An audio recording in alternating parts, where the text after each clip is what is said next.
COVID-19 cases in the country surged to above 200,000, the highest in Southeast Asia since the onset of the pandemic. The Health Department heeds to the call of the Food and Drug Administration to resume AstraZeneca vaccination for all age groups. Experts warn that a new COVID-19 variant detected in India presents increased transmissibility or even reduced neutralization.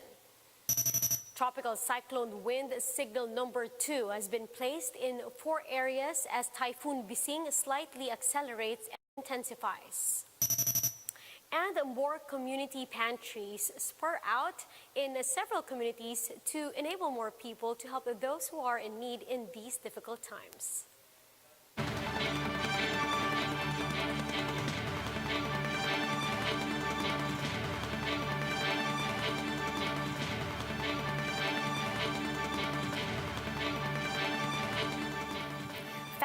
Focused and fearless. Here's a roundup of stories we're watching now. I'm Riza Diaz.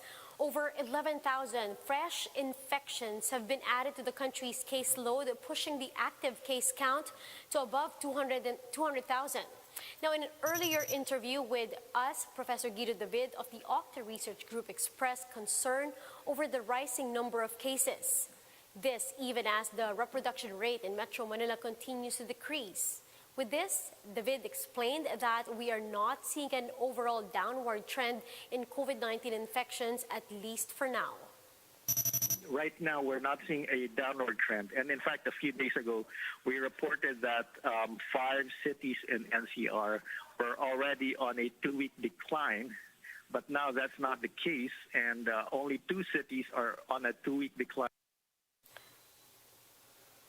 The Health Department is set to issue new guidelines for AstraZeneca vaccine as it heeds the recommendation to resume the use of jabs for all age groups. Undersecretary Maria Rosario Vergeire told One News that they will add precautionary measures for each age group and those with pre-existing health disorders. Recall that the use of the British-Swedish vaccine among people age group 60 was halted in the country due to a reported blood clot cases abroad. First, we have to look at the specific age group that these vaccines are given, because based on the evaluation and based on existing studies, there has been these specific age groups where this side effect of this vaccine are happening. Vergeire noted that the DOH believes the benefits that can be obtained from AstraZeneca jab far outweigh the potential risks. We need to continue giving this AstraZeneca vaccine because it is generally safe to the public. It's just that there are these side effects that had been noted, and it happened in a very small percentage of the population abroad. The local government of Quezon City has already vaccinated over 100,000 residents. But now that more people express willingness to get the shots, supplies are running low. Ryan Ang has the report. As of April 16, the Quezon City local government has vaccinated a total of 112,690 persons. Co-chair for vaccine rollout, Joseph Buico, said the vaccination is going smooth and fast. Well, the target is 45 minutes to an hour, no?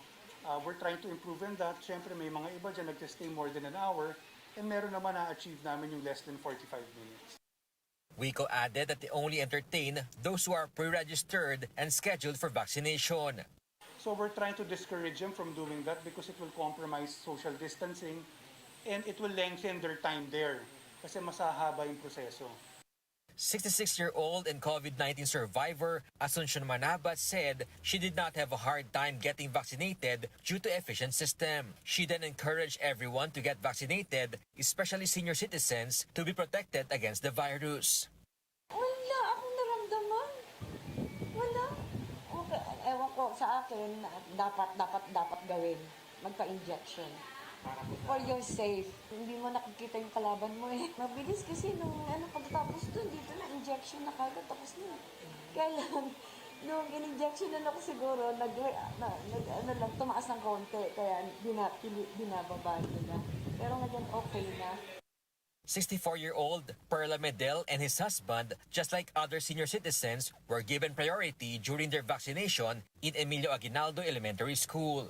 It took them only more or less 20 to 25 minutes to get vaccinated. Hindi na mahirap, hindi masakit. Napakaganda. Di magpabakuna talaga sila. Ako nung una nadinig ko, natatakot din ako.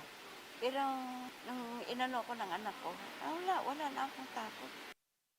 But Huico said that they might not be able to resume vaccination on Sunday and in the coming days as vaccine supplies are running low. They now have to wait for the additional supply of jobs from the national government.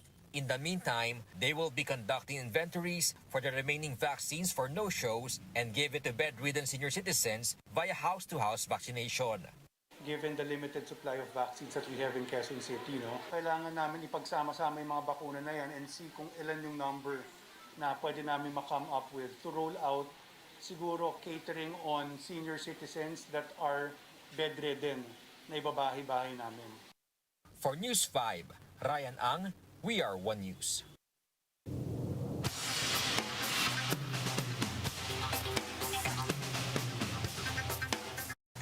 Let's now take a look at the COVID-19 stories from around the world. A COVID-19 variant that was detected in India could be more contagious, according to the World Health Organization. The WHO considers the B1617 a variant of interest, meaning there is no cause for stronger public health action so far. But the agency notes that it is spreading to other countries and has been reported across Asia and North America. Former Peruvian President Martin Vizcarra is now banned from holding public office for 10 years. This after he jumped the line for COVID-19 vaccines. Vizcarra was found guilty of influence, peddling, collusion, and making false declarations, which allowed public officials to receive Sinopharm jabs before they were even publicly available in the country. Two former ministers who received the vaccine also resigned following the controversy. Now, over in Brazil, health officials are asking women to delay pregnancy at least until the worst of the pandemic passes. The Brazilian Health Ministry says the recommendation is due to an overwhelmed healthcare and the continuous spread of the P1 or Brazilian variant. The P1 variant is also said to affect expectant mothers more than other mutations of COVID-19. And we'll be back with more stories after the break. Keep it here on One News.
You're still watching One News Now. I'm Riza Diaz.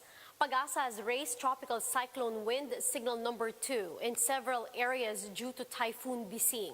Let's get the latest on this with weather forecaster Lori De La Cruz. Ma'am, good evening.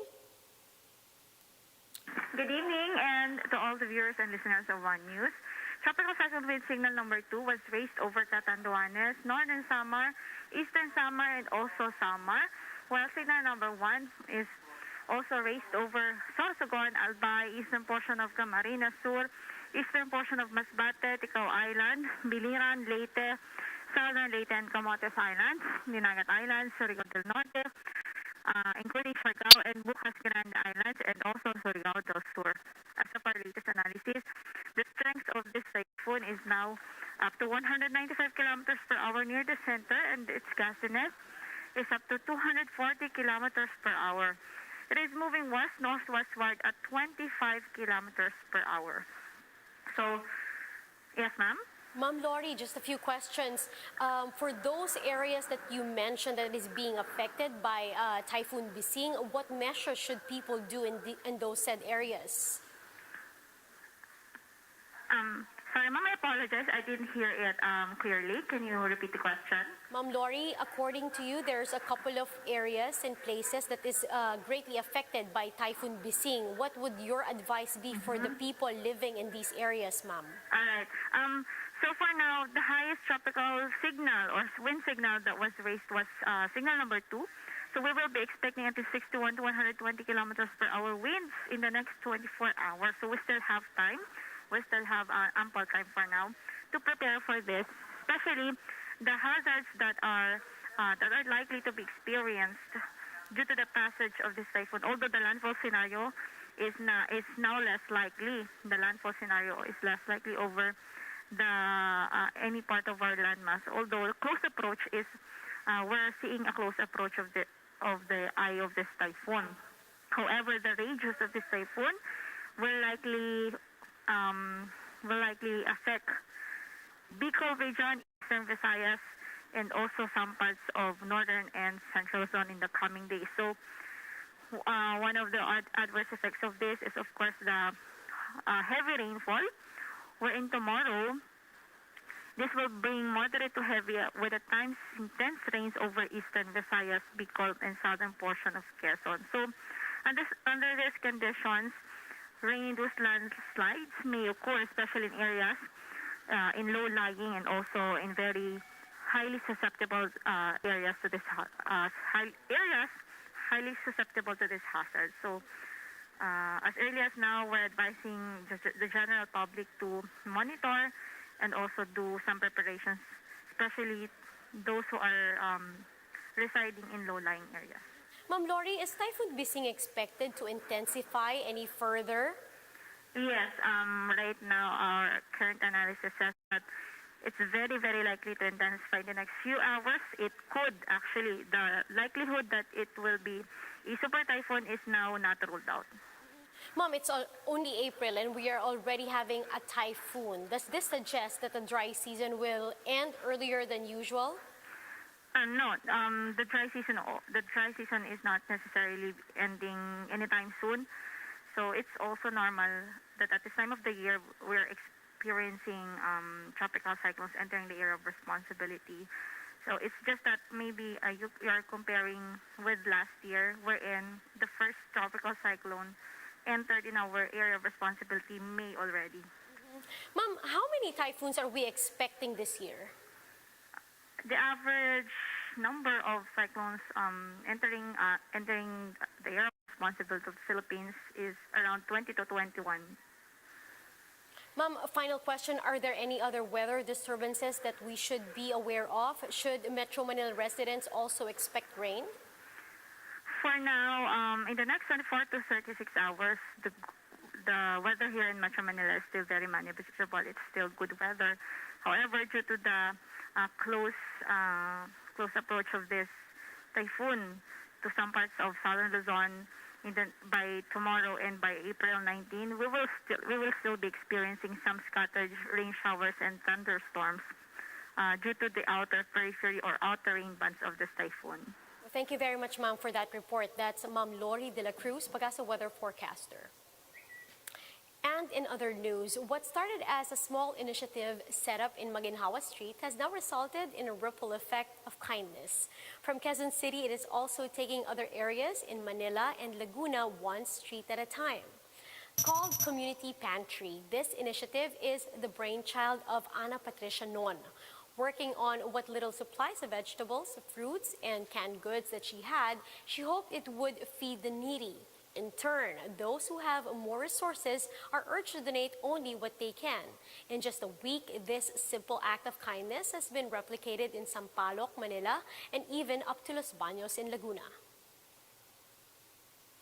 Now, for more updates, visit News 5, The Philippine Star, and Business World Online. Visit our website, onenews.ph, for more in-depth analysis. You can also catch One News on Signal Play app.